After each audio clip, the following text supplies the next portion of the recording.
누가복음 3장 1절부터 14절까지의 말씀입니다. 누가복음 3장 1절부터 14절까지 신약성경 91면에 있습니다.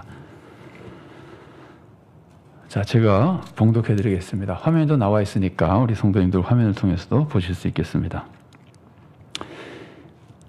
디베르 황제가 통치한 지 15해, 곧 본디오 빌라도가 유대의 총독으로, 헤롯이 갈릴리의 분봉왕으로, 그 동생 빌립이 이두레와 드라고니 지방의 분봉왕으로, 루사니아가 아빌레네의 분봉왕으로, 안나스와 가야베가 대제사장으로 있을 때에 하나님의 말씀이 빈들에서 사가랴의 아들 요한에게 임한지라.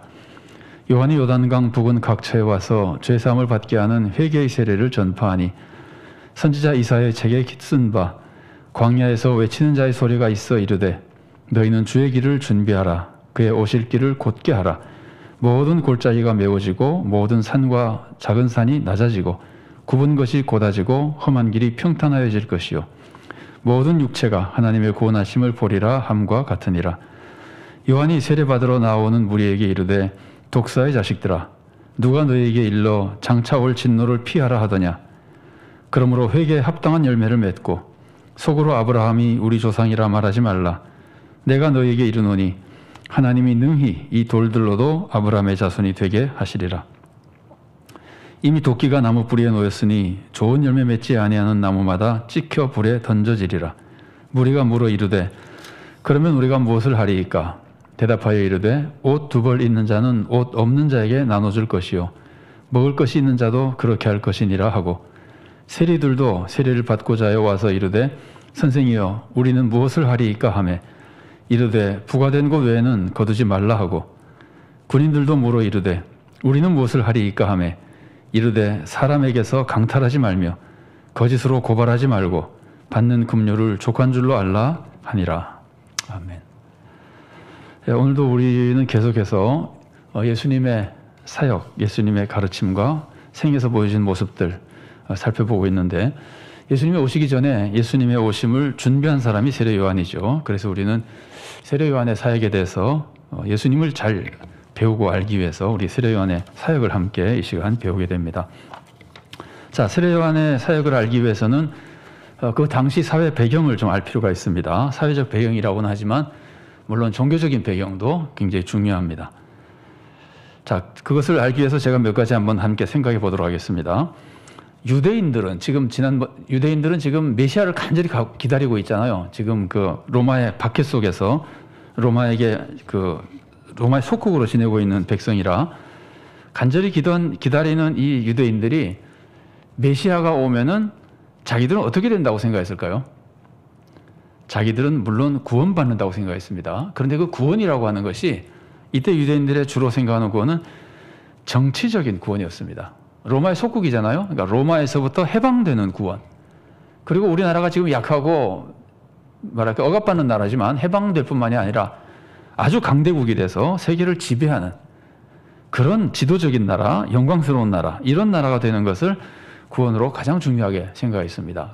그래서 우리가 이걸 정치적인 구원을 이 사람들이 기다렸다고 생각하는 겁니다. 메시아를 기다리는 이유가 메시아도 정치적인 구원을 주시는 메시아가 오면 우리는 해방되고 세계 최강국이 되고 세계를 지도하는 나라가 되고 이런 나라가 되는 구원을 기다리고 있었습니다. 그런데 자기들이 구원받는 이유는 뭐라고 생각했을까요? 이 사람들이 구원받는 이유의 가장 중요한 것은 자기들은 하나님의 백성이기 때문이다. 이걸 조금 달리 말하면은 하나님이 선택하신 아브라함의 자손이기 때문이다. 자기들은 메시아가 오면 구원받을 텐데, 그런 구원을 받을 텐데 왜 그런 구원을 받느냐 하면 우리는 아브라함의 자손이기 때문이다. 이렇게 믿고 있었던 겁니다. 그래서 세례 요한이 너희들이 아브라함의 자손이라 그러지 말라는 말을 하고 있는 거예요. 회개를 강조하면서 보세요. 아브라함의 자손이기 때문에 구원받으면은 아브라함의 자손인 거는 변할 수 없는 조건이잖아요. 뭘 하거나 안 하거나 상관없이 아브라함의 자손이잖아요. 그러니까 아브라함의 자손이기 때문에 구원받는다고 생각하는 사람은 다른 걸 할 필요가 없는 겁니다. 좀 달리 말하면 회개할 필요가 없는 겁니다. 그래서 세례 요한은 이들을 회개시키기 위해서 아브라함의 자손이라는 조건으로 구원받는 게 아니라는 걸 그렇게 강조한 겁니다. 이 사람들이 그렇게 믿고 있었기 때문에. 그래서 그걸 강조하기 위해서 어떻게까지 말씀하시냐면은 하나님은 돌들로도 아브라함 자손 만들 수 있다. 그러니까 그런 거 따지지 말아라. 이제 이러면서 외형이 구원해 주는 것이 아니라 아브라함의 자손이라는 것은 외적 조건이죠. 외적인 혈연적인 조건이잖아요. 마음의 문제가 아니잖아요. 믿음의 문제가 아니잖아요. 그러니까 외형적인 조건이 아니라 우리들의 진짜 모습, 마음을 보시는 하나님이 보시는 진짜 모습, 그리고 마음에서 우러나오는 진정한 하나님이 원하시는 삶, 이런 것들이 구원의 조건이라는 걸 지금 암시하고 이걸 강조하고 있는 겁니다. 이들의 지금 잘못된 생각을 고쳐주려고 그러는 겁니다. 자, 이 사람들은 다시 말씀드리지만 메시아를 간절히 기다리고 있었습니다. 메시아가 오면 구원받는다고 생각했습니다. 구원받는 이유는 우리는 아브라함의 자손이기 때문이라고 생각하고 있었습니다. 자, 이런 배경을 염두에 두고 그 다음에 사회적인 배경을 조금 보면은요, 옷이 두 벌 있는 사람은 부자일까요? 가난한 사람일까요? 당대 사람들이 웬만큼 가난해도 옷 두 벌 정도는 있었습니다. 그러니까 지금 세례 요한이 그렇게 얘기하잖아요. 옷 두 벌 있는 사람, 하나를 다른 사람에게 주라 그러잖아요. 없는 사람에게. 그러니까 옷 두 벌 있는 사람이 부자여서 주는 것이 아니에요. 옷 두 벌 있는 사람은 당시에 웬만한 사람은 가난해도 다 있었습니다. 그러니까 이런 얘기를 지금 세례 요한이 이 설교가 이런 사람들에게 주는 말씀입니다. 부자들에게 주는 말씀이 아니라 정말 거의 모든 사람에게 해당되는 그런 모습입니다. 두 벌 있는 사람은 부자가 아닙니다. 가난해도 그 정도 있습니다. 이걸 우리가 또 알고 있어야 되고, 자, 세리들과 군인들이 말하는 장면이 좀 나오는데, 당시에 그 세금 거두는 방법을 우리가 좀 알 필요가 있습니다. 로마는 지금 여러 나라를 다스리고 있는 굉장히 큰 나라잖아요. 로마가 이제 유대도 다스리고 있잖아요. 그러면은 유대 지방을 다스릴 때 다른 데도 그렇고, 당시 로마의 세금 제도는 어땠느냐 하면은 자기네가 다스리는 나라에서 한 지역에, 그러니까 유대 지방도 여리고 중심의 지역이라든지 거기 이제 세리장, 삭개오 얘기가 나오니까 제가 소개해드립니다만은 그런 한 지역에 세금을 거둘 사람을 우리 지금 하는 말처럼 하면은 하도급을 주는 거예요. 나라에서는 이 지역에 세금을 예를 들면은 뭐 10억 거둬야 되겠다 그랬는데 이 지역에서 세금 10억 거둘 사람을 정해서 하도급을 주는 거예요. 네가 10억 거둬와라 그러는 거예요. 그러면 하도급을 받은 사람은 10억만 거둬서 바치면 되는 거예요. 그럼 이 사람이 10억만 거두겠어요? 아닙니다. 한 15억쯤 거둬가지고 10억은 바치고 나머지는 자기 수입이 되는 거예요. 이 사람이 어떤 사람이냐면 세리장입니다. 그러니까 세리장이라는 사람은 대단한 세력을 가지고 있는 사람이고 굉장히 부자입니다. 그래서 삭개오가 굉장히 부자였다는 말이 그래서 나오는 거예요. 그래서 세리장이 그 지역을 하도급 받아가지고 그 지역의 세금을 자기가 책정해서 거두고 로마에는 바쳐야 될 것만 바치고 나머지는 전부 자기 수입인데, 그러면 세리장이 누구를 통해서 세금을 거두냐 하면은 세리를 통해서 거둬요. 그러니까 자기가 세리를 모집해가지고 이제 이 사람들이 이제 세금을 거두게 되는 거예요. 그러면은 세리들은 어떻게 거두겠어요? 세리장이 정해준 것보다 더 많이 거두는 겁니다. 그리고 자기가 착복하는 겁니다.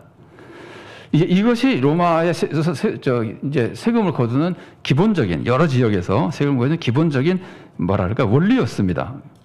그 관습이라 그럴까? 그런 그 방법이었습니다.